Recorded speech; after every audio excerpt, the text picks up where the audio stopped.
Hello and welcome to these videos on intermediate macroeconomics. With this video, we're going to kind of do an overview of the small open economy model, with starting off with an example where we drop consumers' confidence.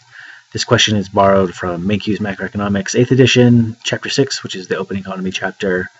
And it's actually probably going to be a series of a number of examples, but in this video, I'll probably only be able to get through part A. But in later videos that I'll link in the video description, I'll go over a few more examples that are listed here and also in the video description. Okay, so this question starts off with use the model for the small open economy to predict what would happen to the trade balance, the real exchange rate, and the nominal exchange rate in response to each of the following. So starting off with consumer confidence about the future induces consumers to spend less, saving more. So step one, as always, we should kind of organize what we know and what we're being asked. So what we're being asked here is to find the trade balance, which notation-wise is given with this NX, so like net exports. So that's exports minus imports. And we're being asked to find the nominal exchange rate, which notation-wise is this kind of cursive E, and then also the real exchange rate, which is given by this, it's a Greek letter epsilon. There's a couple of versions of the Greek letter epsilon, but it's this one that looks kind of like a euro. So those are the things we're trying to find. And then also I'm going to do kind of an overview of the small open economy. So this is probably should be like more of a review. So hopefully you've seen this or have a textbook that you could review. But the small open economy model goes like this. So we're going to start off with, this is the national income accounts identity. So you have output, also called real income, which is given by Y here. So it's a function of consumption, and consumption is a function of the difference between income and taxes. Also in there is investment. Investment is a function of the real interest rate. So as real interest rates change, investment demand changes. Government spending, which is just fiscal policy. Exports here, EX, and then minus imports, because any import is going to net bring down overall production. Up next we have production. You notice that I had a Y bar there. So when we say Y bar, we're saying production is fixed. So capital here and labor here are fixed. Which means total output is going to be fixed. So I'm going to turn this into a little bar to indicate that it's fixed. So rewriting this a little bit, so you got exports minus imports, and the difference between exports and imports is net exports. So here's our NX, which is going to be the thing we're going to solve for and find for. So we have output as a function of all this plus net exports. So next step, we're going to solve for net exports. We're going to rearrange this equation so that it's net exports equals something. So moving income to one side and net exports to the other, or actually all the rest to the other, we now have net exports is equal to production minus consumption, investment, and government spending. And then I'm going to rearrange these guys just a little bit. So by moving government spending into this group right here, this group is real income minus consumption and government spending. So this whole section right here is equal to national savings, right? Because national savings is the difference between how much money you have and how much you spend. And how much we spend here is consumption and government spending. So that whole section is national savings. And then the other section here is just investment.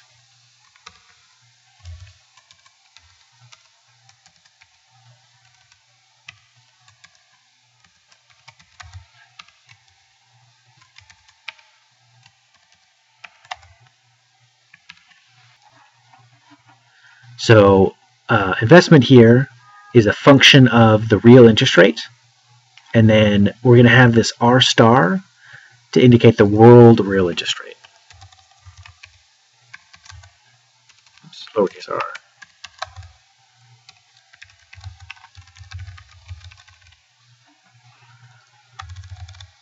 So investment in this country is some function of the world real interest rate. And you might ask, well, what's the relationship? The relationship is going to look something like this. this here. So given different levels of the real interest rate, we expect different amounts of investment. So if the real interest rate happens to be very, very high, we expect investment to be quite low. If the real interest rate is relatively low, we expect investment to be relatively high. Think about that from a firm's point of view. Investment is firms, the amount of money firms are spending on investments in things like capital and other. So investment is like purchasing capital or replacing capital that's depreciated. Households make investment into things like households and like buildings, that sort of thing. And the reason why investment is a function of R, the real interest rate, is because R finances that investment. So if R is very low, that means the cost of borrowing money, of financing that investment, is relatively low, and so it's just kind of a demand curve. If the cost of this thing is low, then you expect a relatively higher demand for it, higher quantity of investment. Where if the cost of doing investment, making investment into capital or kind of investment goods for households, if that cost is relatively high, you expect investment to be relatively low. So in the closed economy, we'll have a relationship that looks something like this. So you have savings here, which is defined by the savings, national savings. And given these things are all kind of fixed, we haven't changed it, we have this horizontal line. We then have, none of these things are a function of the real exchange rate, and so it's just a horizontal line for savings. And then you have investment. So an investment takes a shape like this relative to the real exchange rate. In this economy, you're going to equilibrate the real exchange rate such that savings equals investment. So remember, given just a closed economy,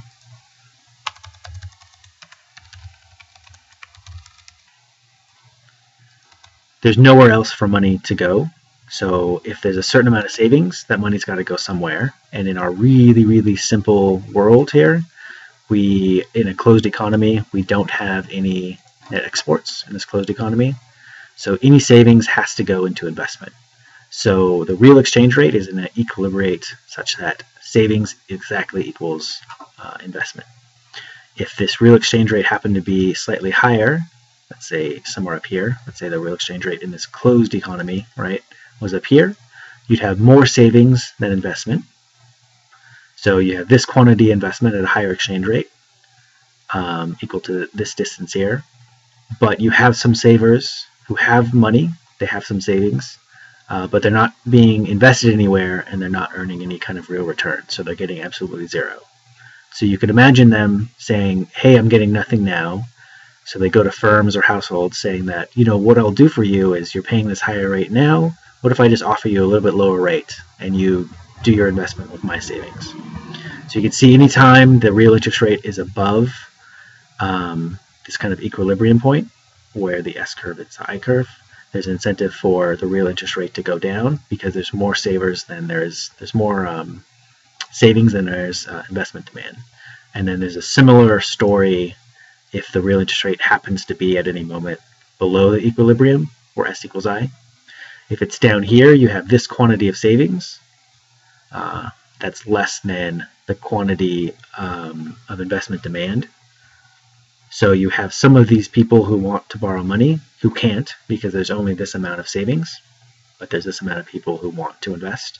So you can imagine some of those people who are making investments saying, hey, right now I'm not getting any money to make investment. Why don't I offer you a slightly higher rate to those savers? And that'll push up, that's a pressure to push up the real exchange rate. And so in the long term, it'll equilibrate in this closed economy where savings has to equal investment. It'll equilibrate such that the real exchange rate is such that S equals I. So this market here is the market for loanable funds. And the market for loanable funds in a closed economy is going to be such that savings exactly equals investment.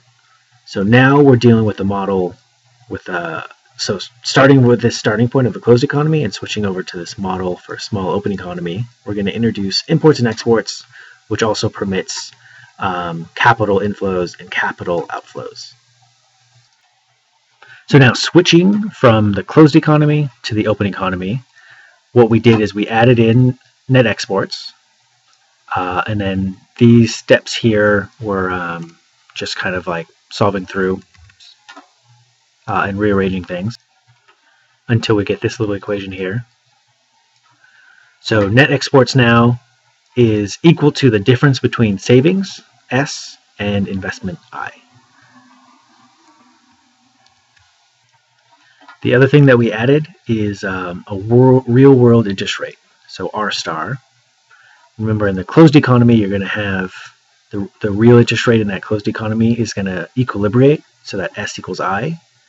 Now, putting this economy in the real world, or in the open economy, with other countries, those investments. So if someone has savings, like firms or households have savings, that doesn't have to go into investment in a local economy. That could go to foreign countries, right?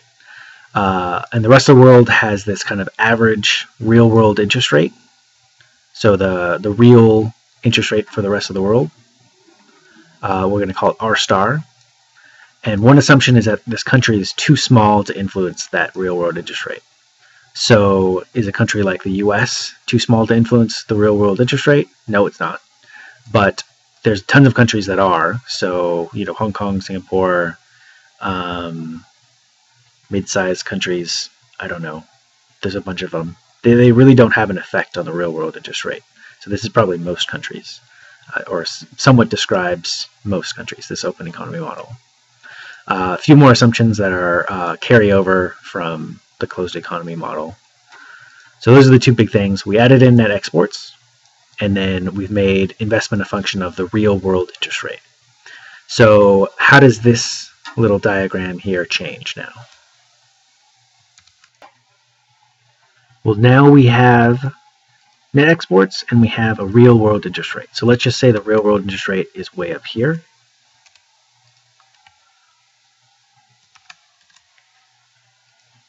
So let's say the real world interest rate happens to be up there.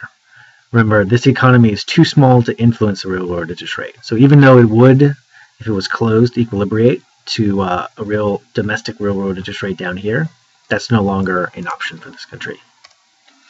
So the real world interest rate is this. So if you're in this economy and you have some savings, right, set by this equation here, you could invest in your own country.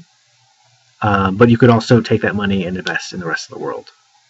And so that real world interest rate for the rest of the world is going to set the real interest rate in your own country. However, with a real world interest rate up at this high, you can see domestic investment is going to be at this level, and savings is going to be at this level. So savings right now is greater than investment in the country.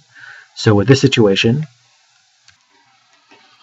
and so the difference between those two, the difference between savings, this guy right here, and investment, this right here, is equal to net exports, or the trade balance. So if savings is greater than investment, you have a positive net exports or a trade surplus. So with this example, we have a trade surplus equal to this difference here. If the real interest rate happened to be relatively low, with this situation down here with a relatively low real-world interest rate, investment is greater than savings, so you have a trade deficit. So if I is greater than S, you have a negative net exports, which is a trade deficit.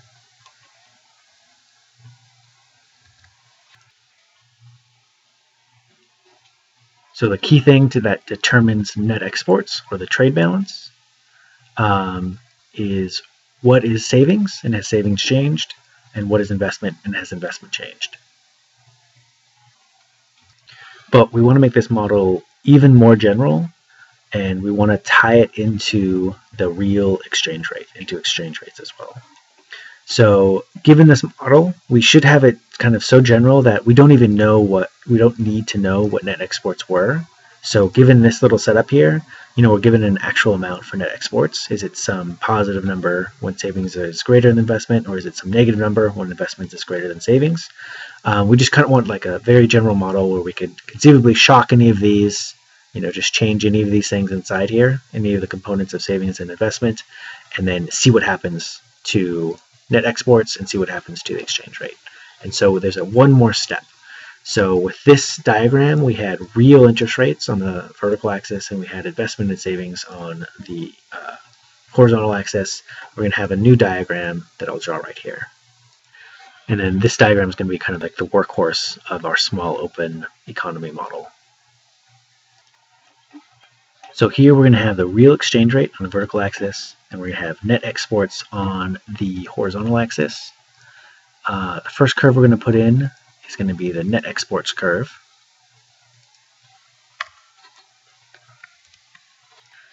This curve tells us that net exports are inversely related to the real exchange rate. And this relationship has kind of the following intuition. So the exchange rate, what's the exchange rate? That's the rate at which two currencies can be exchanged for one another, right? And the net exports gives you a sense of how the flow of goods and services between two countries. Okay, so let's say you have the exchange rate, and let's say between the US and Europe, there's an exchange rate of 1. Like it takes $1, you can exchange that for a single euro. And then let's suppose that, TVs in both countries are the same price. A TV costs $100 in the US, and a TV costs 100 euros in Europe. So with an exchange rate of 1 for 1, you have, so if TVs cost exactly $100 in both countries, there's no real reason for net exports to be anything in that situation. But let's say that the value of the dollar appreciates. So let's say the value of the dollar appreciates up to the point where you could take a single dollar and that buys $1.20 in Europe, right? So $1 buys 120 euros. So now your dollar is worth more. So that's going up in this direction. Means the real exchange rate is appreciated. That's an upward move here. And that means the value of the dollar has increased, and your dollar buys more in Europe. So conceivably, you could take those, what would that be? So you could take something like $80 or so to Europe, convert that over to euros, and you'd get about 100 euros and buy a TV with it. So you're given a choice between a TV in the US that costs $100 or converting your $100, so $80, into euros and buying a TV there. Well, the TV there is cheaper now, so you'd expect net exports to decrease because the value of your currency has increased. Foreign goods are now relatively less expensive, and so you expect imports to be increasing. So that would be with a high real exchange rate, with a high value of like the domestic currency, you expect net exports to be relatively lower. On the other hand, let's say the real exchange rate is down in this area, like relatively low. So that would be like, let's say where before $1 would buy 1 euro, now let's say it takes $1.20 to buy a single euro. So you're given a choice, between spending $100 for a TV in the US, or you could have a TV shipped over from Europe, and you have to spend $120 to convert your dollars into euros. You now have 100 euros, and then you could buy that TV. So I'm not sure why anyone would really want to do that. So you're going to be importing less from the foreign country, and then Europeans, they have their euros, and now it costs fewer euros to buy the US television, and so you expect imports to increase relatively, because now US televisions are relatively less expensive to Europeans. So with with an appreciated currency, like the value of the currency, domestic currency relatively higher, you expect net exports to be relatively lower. And then if the value of the currency is relatively low, like a low depreciated real exchange rate, you expect net exports to be relatively higher. So that's this little relationship right here, an inverse relationship between net exports and the real exchange rate. And that's the intuition. And then we're going to add in a curve to represent the difference between savings and investments. So this curve here, which is savings minus investment, is just this relationship up here. So the net export equation. So savings is here, investment is here. And for this, it's a vertical line, and you can think of it as follows. This domestic economy, right? It's defined by this. It's just an accounting identity. It saves this amount of money. That's the difference between real income and consumption, government spending. So it's saving a certain amount of money, and then it has a certain amount of domestic investment. So let's say it saves, I don't know, what, $100? So it has $100 to save, but let's say there's only $50 in domestic investment. So there's this $50 other in domestic savings that's sitting on the table. That money is going to go to the rest of the world, which we saw in this open economy over here. That money is going to go and invest in foreign countries, earning that real interest rate of R star. And this country is so small that it's not going to influence it. And that's going to define what net exports is equal to.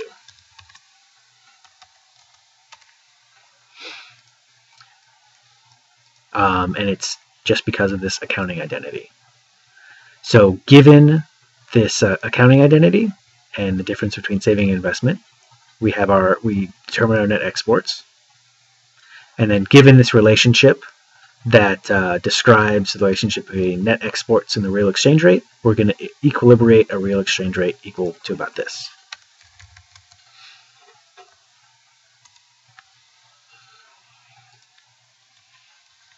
So at this point, the quantity of dollars supplied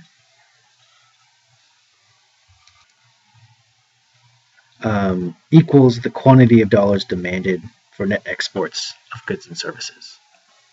So this right here, you could think of as the supply of the domestic currency, and it's defined by the accounting identity. And then this here, you could think of as the demand for the domestic currency, which is the net export equation. So suppose the real exchange rate happens to be up here for some reason, at this higher level. With savings, the supply of the currency greater than the demand of the currency, that's going to put a depreciating force on the real exchange rate. And then similarly, if the real exchange rate happens to be below, down in this area down here, the demand for that domestic currency is going to be greater than the supply. So those demanders exceeding suppliers is going to push up the value of the real exchange rate until we equilibrate in the long run at this point here, where S minus I equals net exports. Okay, and then now lastly, the last little piece of the puzzle, we have this model right here that explains net exports.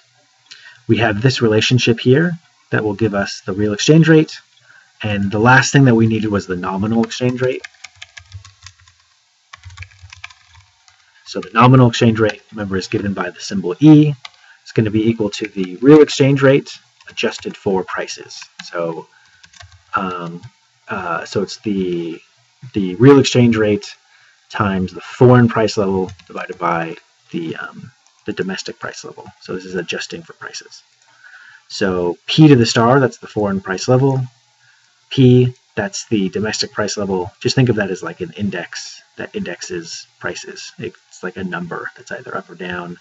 And this right here is like the ratio of foreign prices to domestic prices. And what it does is it converts that real exchange rate into a nominal exchange rate. The exchange rate that you see listed, like at an airport or online if you trade currencies, that's the nominal exchange rate. My goodness, that overview took a really long time. So I'm just going to do that one example, part A, really, really quickly, and then I'll do other videos with the other examples. Okay, so all of that work led to this equation, the net export equation, and to this equation, the nominal exchange rate equation. And then this little model right here is going to set the real exchange rate. So a fall in consumer confidence about the future induces consumers to spend less and save more. So basically, spending less and saving more, so S has gone up in this example. So what does that imply for all of this? So let's start off with the net export equation. If S goes up and everything else remains the same, that's going to tell us that the net export equation, net exports are up. So in graphs, you need to have some way to indicate change, right? So I'm going to add little subscripts here. So an S sub naught and an I sub naught. Technically, investment isn't changing, but only savings is, but whatever. And then investment is increasing, so we're going to have S sub 1 to this side. It's an outward shift. We have initial net export line right here, and we have our new export line right here. We had our initial net exports at that level, and now we have our new net exports at this level. And given this shift outwards,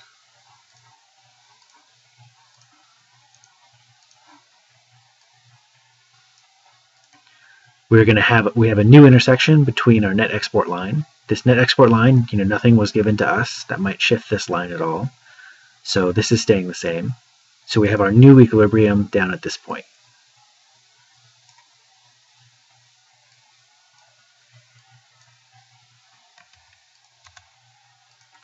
The old real exchange rate was located there. The new exchange rate is approximately there.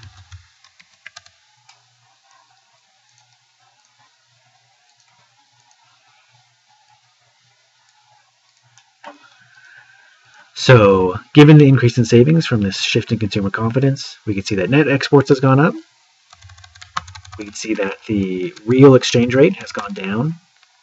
And then lastly, let's have a look at the nominal exchange rate. The nominal exchange rate is determined by this equation right here.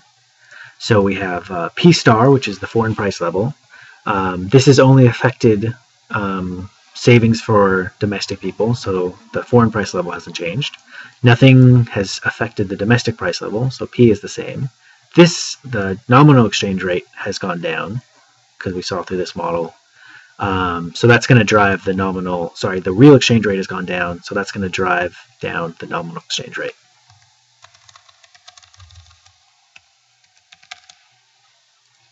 Great, so that's our result. So given an increase in savings, that's going to increase net exports, decrease the real exchange rate, and decrease the nominal exchange rate. So think of it this way too. Let's say savings increases. So now, savings was this, investment was this. So with savings increasing and nothing happening to investment, that means there's more money in the domestic economy that needs to be put somewhere, right? That savings goes into productive capital. It goes somewhere in order to earn an interest rate. And if domestic investment hasn't changed at all, that savings has to go out into foreign markets in order to be invested. So we've increased the supply of the domestic currency in the foreign market. So this whole little diagram up here is like the supply and demand for the domestic currency. By increasing savings, we've increased the supply of the domestic currency. And just remember supply and demand diagrams, right? If you shift out the supply curve, that's going to increase the quantity, right? So our net exports has gone up. That's increased capital outflows.